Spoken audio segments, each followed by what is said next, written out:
The Penny Bazaar. The History of Marks and Spencers. The year is 1882 and a 19-year-old refugee arrives in England. He is a Polish-Russian Jew fleeing persecution. No, it's not Nazi Germany. That's another 58 years in the future. He arrives in the UK with just the clothes he stood up in and a suitcase. He didn't even speak English. But there was one thing he did know, and that there was a community of other Polish-Russian Jewish migrants in the northeast of England, Bradford to be precise. He met up with an old friend of his named Isaac Dewhurst. By the way, I've not mentioned his name yet, have I? Our refugee's name is Michael Marks. Penniless and a long way from home, he needed to work. His friend Isaac Dewhurst owned a factory in Bradford, a cotton mill actually. But Michael wanted to work, but did Michael want to work in a cotton mill? So he asked if he could borrow £5. Yes, I know it would have been a lot of money in those days. So he could go selling door to door. They were not called by the posh name door to door salesmen. They were known as peddlers. Now I have done door to door work and it's hard. But Michael Marks was finding it very easy, especially at this time. You see, his timing was perfect.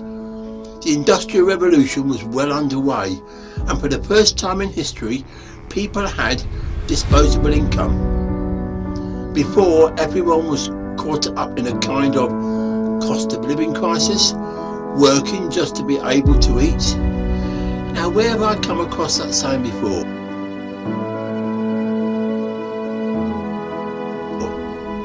So Michael found himself earning really good money. At this rate, he will soon be able to pay off his big loan. Yes, big loan. I know a fiver is not much today. But at this rate, he will probably need a new pair of shoes. So he comes up with an idea. I'm not going to go to the customers. I can't understand what they're saying anyway. They can come to me instead. So armed with a traders table, he set up first on Bradford Market. He decided to call his stall Marks Penny Bazaar. He even had a sign that read, "Don't ask the price, it's a penny." Was this a forerunner to the pound shops like Poundland?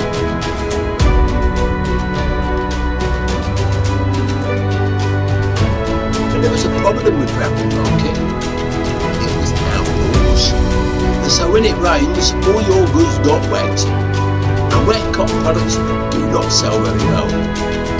So in 1884, he moves to Leeds Kirkgate Market. Yes, you've guessed it, it's indoors.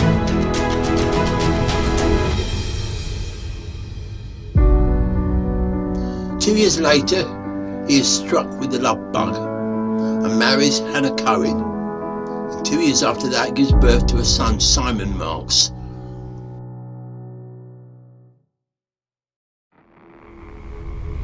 He's going to have a real future in this fledgling company. The market is doing very well, year after year. So much so that Michael really could do with a partner. At first he asked his friend Isaac Dewhurst if he would like to come into partnership with him. Marks and Dewhurst. It's got a ring to it, I suppose. He said, "Look, Michael, I'm a manufacturer, not a retailer, but I know who might be interested. My cashier.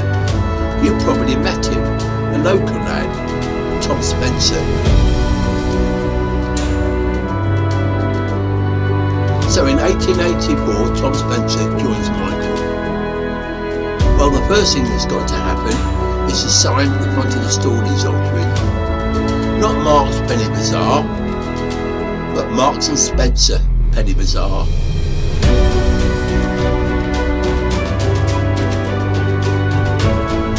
How successful would it become when in 1903 profits from the 36 bazaars and shops totaled £6,800 with a company capital of 30,000. Yes, we are in 1903. That is big, big money. But tragedy was to strike in 1907. First, Tom Spencer dies, and Christmas that year, Michael Marks dies. But a high street giant.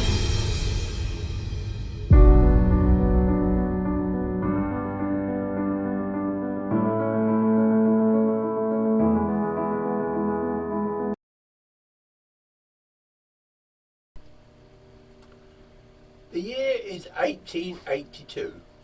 And why have I got a dog in the bleeding studio? Oh, blooming hell, hey, Winston. So a Polish refugee arrives in England and he's going to be sent to Rwanda.